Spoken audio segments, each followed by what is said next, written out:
Assalamualaikum warahmatullahi wabarakatuh. Hari ini kita akan buat pau isi ayam yang sangat lembut. Nah, kalian bisa lihat ya, kalau kita pencet itu, paunya akan kembali lagi ke bentuk semula. Nah, ini dia. Juga ada beberapa tips bagaimana agar pau ini tetap lembut walaupun udah dingin, tidak berkerut, dan warnanya bisa lebih terang. Juga mengembang dengan baik. Untuk itu, ikuti aja ya tips-tips dalam video ini. Sebelumnya jangan lupa like, subscribe, nyalakan lonceng notifnya, juga komentar. Nah, untuk bahan isian kita gunakan daging ayam dan 1 buah jeruk, bawang merah, bawang putih, bawang bombay, pala, lada, kaldu bubuk. Untuk gula dan garam nanti kalian bisa sesuaikan aja ya seberapa banyaknya. Kemudian kecap manis,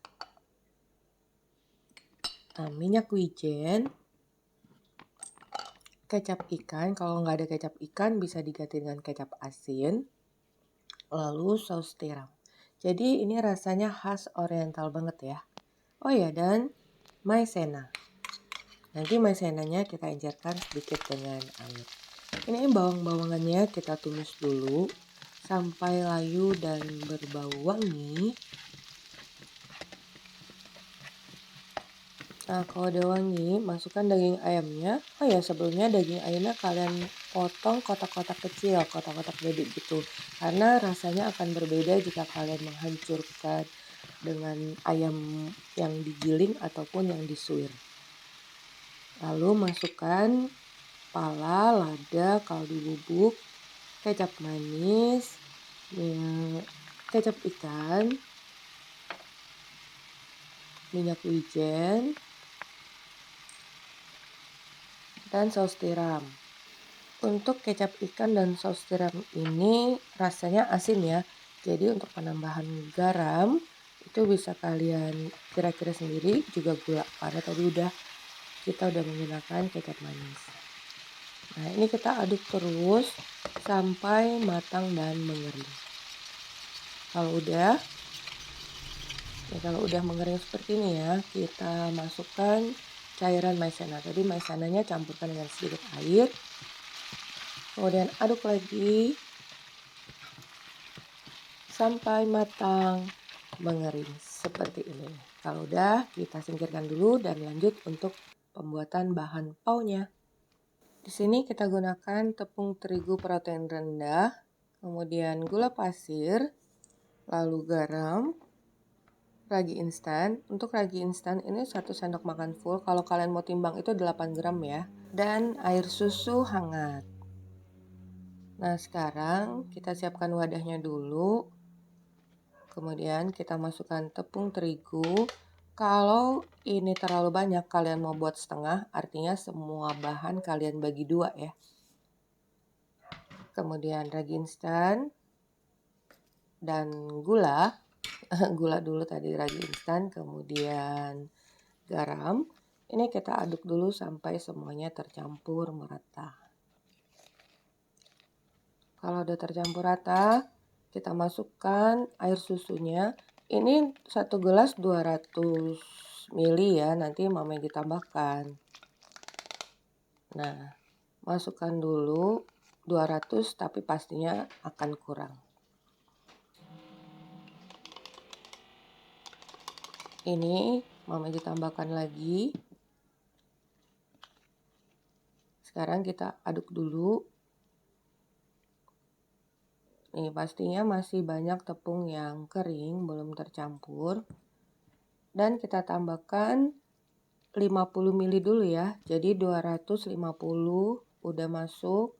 Nanti kalau masih kering kalian bisa tambahkan 10 ml. Karena setiap tepung itu kelembapannya berbeda. Nih, konsistensinya seperti ini. Agak lunak. Kita taburi dulu papan kerja dengan terigu.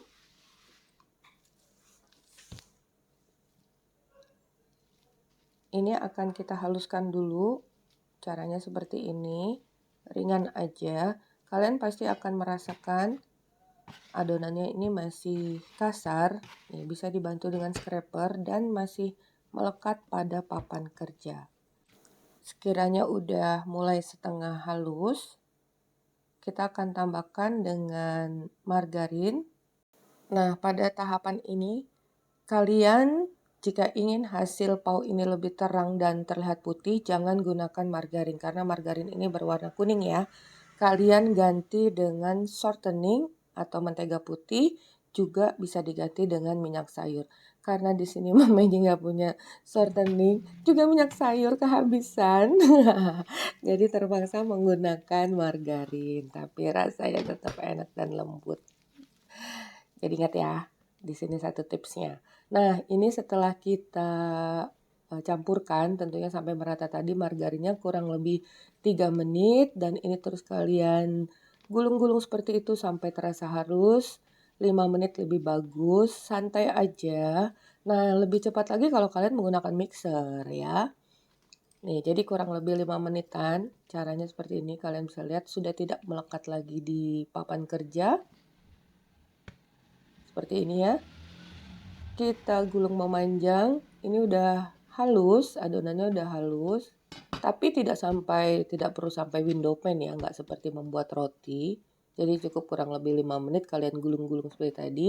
Sekarang waktunya kita langsung membagi-bagi adonan ini Mama Egi timbang biar merata. Untuk beratnya ini satu pieces itu 45 gram. Jadi ukurannya sedang seperti nanti yang kalian lihat. Kalau mau besar lagi, agak lebih besar, itu bisa 60 gram ya. Nah, ini bisa kalian lihat bisa dapatnya berapa banyak tuh. Untuk satu bagian ini kita ambil dulu, kemudian kita bulatkan, letakkan permukaan yang halus pada bagian atas. Nih, seperti ini kita bulatkan ya. Oh ya, ini sebaiknya kalian tutup yang udah dibulatkan dan yang lagi akan dibentuk agar tidak kering adonannya. Nih seperti ini. Jadi kita bulatkan bisa pada papan kerja seperti itu, terus diambil setiap tepinya, tarik ke bagian tengah, membentuk bulatan seperti ini.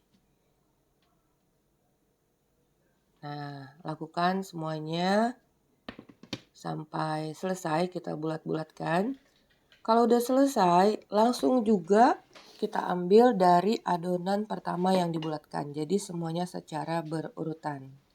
Karena pengembangannya pasti akan lebih awal yang udah kita bulatkan pertama ini. Nah, jadi yang pertama kita ambil, kemudian kita pipihkan dengan rolling pin.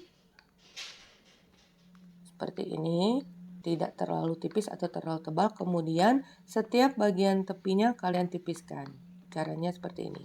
Setiap tepiannya. Jadi, sisakan bagian yang tebal pada bagian tengah agar nanti isian untuk pau ini enggak jebol. Nah, sampai di sini udah ada 3 tips ya. Yang pertama, adonannya itu kita campurkan harus sampai halus, merata tapi tidak perlu window pane. Lalu penggunaan lemak agar warnanya putih, bersih. Dan cara agar isiannya ini nggak jebol. Nih sekalian, ini Mama Eci buat seperti ini. Tuh. Jadi jempolnya terus jalan sambil dilipat adonannya. Ada juga jenis adonan yang agak sedikit lebih keras.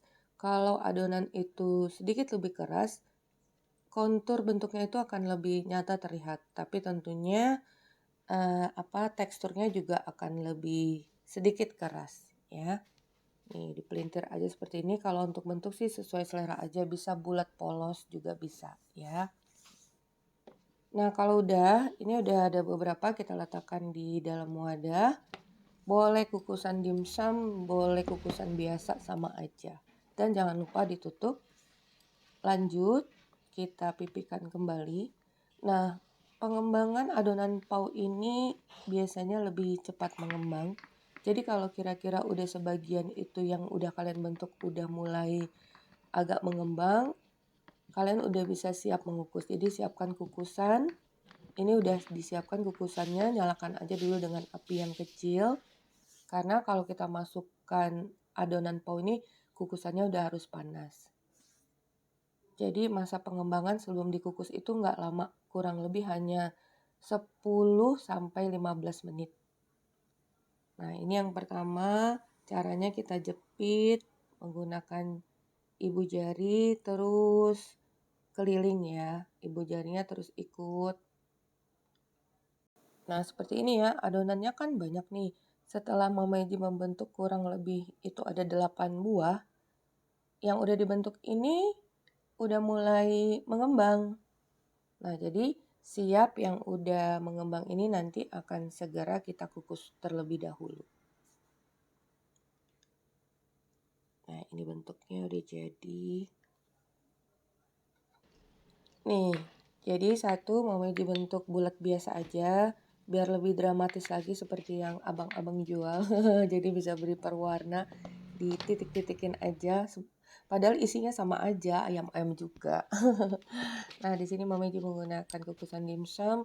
Ini bagus banget ya kalau kita menggunakan ini sebenarnya. Jadi nggak perlu lagi ditutupi dengan kain karena tutup dimsum itu menyerap air. Jadi nggak menetes di paunya. Ini kita kukus selama 12 menit dengan api yang sedang cenderung kecil. Airnya untuk kukusan jangan kebanyakan. Dan kita diamkan dulu sebelum tutup ini dibuka. Ketika api mati, biarkan dulu 3 menit. Kalau udah 3 menit uapnya hilang, ini dia hasilnya. Sangat mengembang dengan baik. Paunya tidak keriput dan tidak kempis setelah kita angkat dari kukusan. Lalu kita lanjut lagi, ini pau berikutnya setelah kita istirahatkan 10-15 menit. Jadi jangan over proofing ya, jangan terlalu mengembang banget baru kalian kukus. Nanti hasilnya akan ambles. Kemudian sama kita kukus kembali selama 12 menit. Kalau udah mateng jangan langsung dibuka, biarkan dulu 3 menit. Nah, ini dia hasil paunya. Terlihat semburat kuning ya, karena tadi kita menggunakan margarin. Seandainya ini menggunakan minyak sayur atau shortening, pasti warnanya akan lebih terang lagi.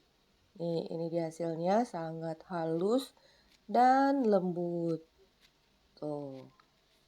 Kalau kita pencet akan kembali lagi seperti semula. Tidak keriput dan tidak kempes. Dan isinya itu enak banget. Sangat rekomen. Kalian boleh coba kalau nggak percaya ya. Nah, seperti ini. Jangan lupa tips-tips yang udah Mama Eci berikan. Inilah yang membedakan, sebenarnya seperti roti tapi tetap beda ya. Dari teksturnya kalau kita pencet atau kunyah itu berbeda. Yang membedakan pau itu dengan roti, nih kalian bisa lihat. Padahal sama-sama dikukus. Untuk pau itu kita gunakan tepung terigu protein rendah. Kalau roti itu protein tinggi karena nanti itu yang akan membedakan teksturnya. Nah, kalau pau itu khasnya, kalau pau yang berhasil dan sukses kulitnya bisa dibuka seperti ini. Kalau roti kukus nggak ada bisa yang dikupas. Atau pau yang gagal tidak akan bisa dikupas seperti ini. Nih, ini rasanya enak, lembut, dan saat dingin itu tidak mengeras. Tapi bagaimanapun juga, kalau jenis-jenis yang dikukus seperti ini, paling enak disantap selagi hangat. Dan ini bisa kalian jadikan ide jualan. Pau yang udah matang ini kita frozen, kurang lebih bertahan 1 bulan.